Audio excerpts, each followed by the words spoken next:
Welcome to Hope for Your Pelvic Floor, the podcast that transforms how you move, feel, and live.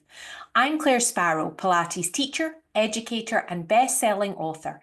I'm passionate about helping you reclaim your pelvic health and your power. This is your space for optimism, possibility, and the practical steps to move from helpless to hopeful. Join me as we bust myths, share expert insights, and explore real solutions for a body that supports you for life. You're not meant to settle, you're meant to thrive. So let's get started. Today's episode is Hope for Your Pelvic Floor. Really, today's episode is to celebrate some very exciting news, which is my book, Hope for Your Pelvic Floor, that the podcast is obviously named after, is becoming an audiobook. This has been a request. This was not really something that I had on my agenda or had the intention to do. And what happened was immediately, so 2 years ago when the book came out, I immediately had requests, many requests for the audiobook, and that the audiobook would be me reading the audiobook. Something about my accent, maybe, who knows? Anyway, so I had loads and loads of requests, and I've got to be honest, after writing the book and publishing the book, it just felt uh, almost insurmountable to start down another road with the book. Getting it written and getting it out into the paperback and into Kindle format, I cannot tell you how difficult and challenging that was. And of course, it was so worth it because I knew that I needed to get this information out into a much more accessible format, much like the podcast. The podcast is here as an accessible format. It's free. The book isn't free, but it's easily accessible for people. It's much easier than trying to get a one-to-one with me to learn what you need to know. We get all the information in all the places. So the idea of going down this road of doing the audiobook just felt a lot, and it took me really a year after writing the book. I felt like I was recovering from writing the book. So now I've recorded, and that was a mission in and of itself, in a dark room, reading to yourself.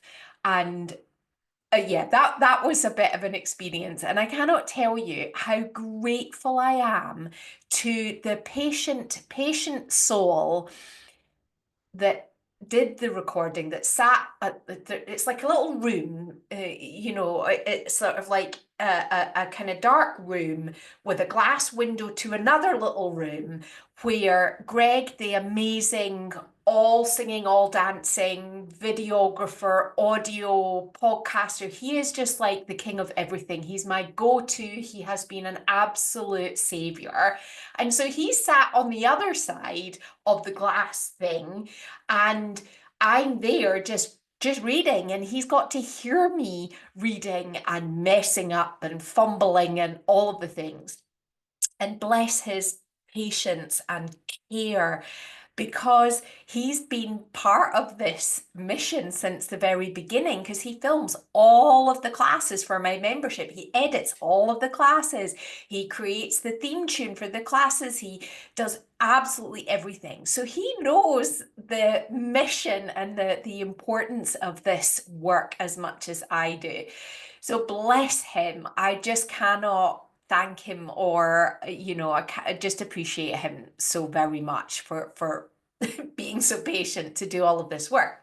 So anyway, that being said, we did it. We did all these late nights because we both have full-time jobs, and we did these late nights recording the podcast, not the podcast, recording the audiobook, so that we could release the audiobook and make it, because I know, like, I listen to so many, I devour audiobooks. I know that there are people where actually picking up the book and reading is just another challenge, another thing to fit into life, another thing on the to-do list, an intention. It occurred to me this last week when one of my good friends asked me a question about the Squeezy app, and I was gobsmacked, obviously, that she still had the Squeezy app, because of course she's got the book. And then the reality dawned that she hasn't read it. And I'm not even a little bit offended that she's not read it. What it is a reality check that, yes, I've written a book. That doesn't mean that anybody's read it yet. That means that I still have that work to do. And it just kick-started me and reminded me about how important it is that I do get the audiobook out, because, like the podcast, many of us just find it so much easier to listen to the information rather than having to find the time to read the information. So, as much as it was one of those, why are you asking me that question moments, it was also a great reminder of the reality, and that she's one in millions and millions of women that really struggle with time, know they need to do something for their pelvic floor, and the easy thing to do is to do the Squeezy app. It's what everybody says to do, and it doesn't work. And that's the frustration. So anyway, the audiobook is where it's at. So I thought today, as a slightly different vibe to our usual episodes, I thought I would give you a little teaser. So I'm not going to actually put the recording of the audiobook, but I'm going to read to you. And so it's going to be live, it's going to be unedited, it's going to be raw, as the podcast always is. But I thought, which chapter should I read? And I'm going to read to you chapter 6. So we're midway in the book, a third of the way in the book, and it's a chapter that's called Why It's Not a Floor. And I'm reading this because I think part of our challenge with the pelvic floor is the freaking name. It's not a floor. You'll have heard me say it before. It's not hard. It's not flat. It doesn't hold everything up. It's got holes in it. This is not something that's a floor. It's a diaphragm. It's a wall and a ceiling. It's totally different to what we think of as a floor. And if in your mind you're thinking of something as a floor, then we embody that.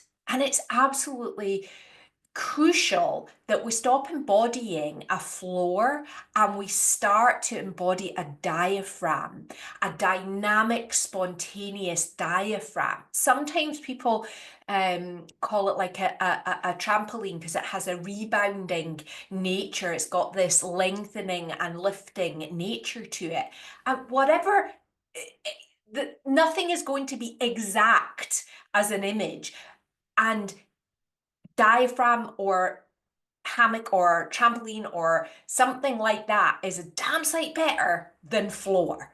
So we're going to go with diaphragm because that's what for me is closest to what it is. So that's why I thought I'm going to choose this chapter to read for you. And just as I did for the reading of the audio book, I'm going to read from my Kindle so that I can read it straight to you. So without further ado, chapter 6, Why It's Not a Floor, from the book Hope for Your Pelvic Floor. The world is not flat, and your pelvis doesn't have a floor. Claire Sparrow. What if everyone is wrong and the misconceptions about the pelvic floor just get stronger because nobody questions it and everyone just keeps repeating what has been done before? What if your pelvic floor has more options than just being too strong or too weak? What if it's not a floor at all? I often say it's not a floor. I even have a tote bag that says the same thing, and I almost called this book It's Not a Floor. Have you ever embodied the idea that your pelvic floor is not actually a floor? Do you understand why it's not a floor? In this chapter, I will continue the theme of reinventing pelvic floor exercises by explaining why it's not a floor so that you can start the shift to pelvis power by understanding the difference between your pelvis as part of your whole body and the myth of the pelvic floor. First, the muscles we think of as our pelvic floor, called the levator ani, actually line the inside of your sacrum, and your sacrum is the roof of your pelvis. So actually, we could argue that it's a pelvic roof. This idea is thanks to incredible anatomy education I have done with Gary Carter, an anatomy teacher, dissector and researcher, and one of the leads in the groundbreaking FREYA fascia plastination project. The levator ani muscles are woven upwards around each of your sphincters like a parachute, or actually a diaphragm, doming upwards internally, not downwards like a floor or the bottom of a bag. This structure literally mirrors the shape of your respiratory diaphragm. Second, we've imagined the pelvis as a floor, something that holds up everything that is above it, something that is hard, flat, rigid, stiff, or solid, something that has to be strong. However, that's not actually how we need our pelvic floor to behave. Your pelvic floor needs to be flexible, strong, dynamic, adaptable, and responsive to all the activities of your body. Does that sound like yours? That is the ideal. Can it respond to coughs, big belly laughs and sneezes? Can it lengthen when you pass a bowel movement? Can you take long strides as you walk? Or are you taking little steps? These are just a few examples of how dynamic your pelvic floor needs to be. If it's not a floor, what is it? Imagine you have strong bands crisscrossing from your spine to your pelvic bones that are pulling from above, and your organs suspended in the crisscrossing fibers. These are thickenings of your connective tissue called tendons that connect muscle to bone and ligaments that attach bone to bone. These strong bands can also become injured, loosened, and stretched throughout your life. Bringing more fluid movement and awareness to them can improve their health and function in their role to help lift from above. Imagine a large pair of Bridget Jones knickers. That's your pelvis. The connective tissue, ligaments, and tendons are like the elastic around your waist. Traditional anatomy will have you believe and live with the idea that it's the sole responsibility of the gusset of your knickers to hold everything up. In actual fact, your pelvic organs need to be supported from all directions, not simply held up from below. It's a team effort from all parts. Those knickers also wouldn't be able to stay up without you in them. We could extend this image further and imagine wearing a head-to-toe pair of tights like a body stocking with elastic pulling in all directions simultaneously. As I mentioned earlier, you can think of your pelvic floor like a diaphragm because it mirrors the shape and function of your respiratory diaphragm, and it's the barrier that filters all the information passing between your upper and lower body. Your pelvic diaphragm has a symbiotic relationship with your breathing diaphragm. I'll cover in more detail about this relationship in my 6 Ps for whole body pelvic health later in the book.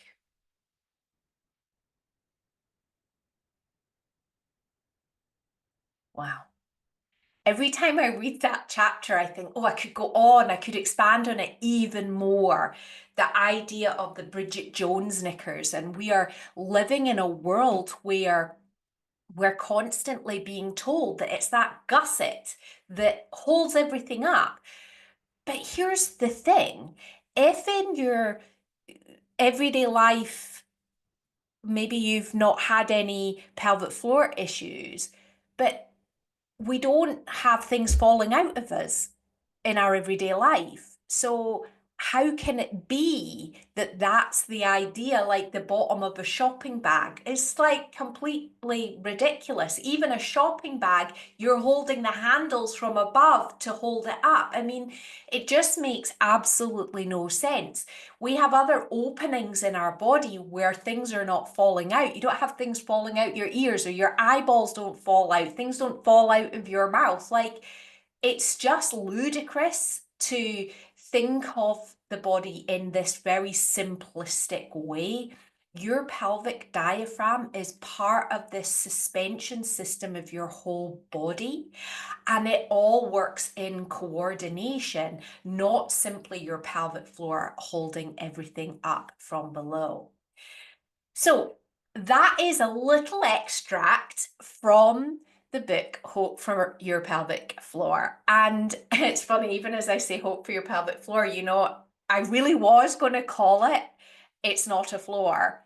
And I felt like it went against my optimism and positivity and the true hope. Like, I really believe if you have this information and you begin to understand that it's not a floor, you will then embody it differently, and the tension that inhibits it from working will start to melt away, and all the things. So anyway, Hope for Your Pelvic Floor, the audiobook, is coming really soon, and I hope that it will make it accessible for those of you who it's been difficult for to sit down and actually read a book.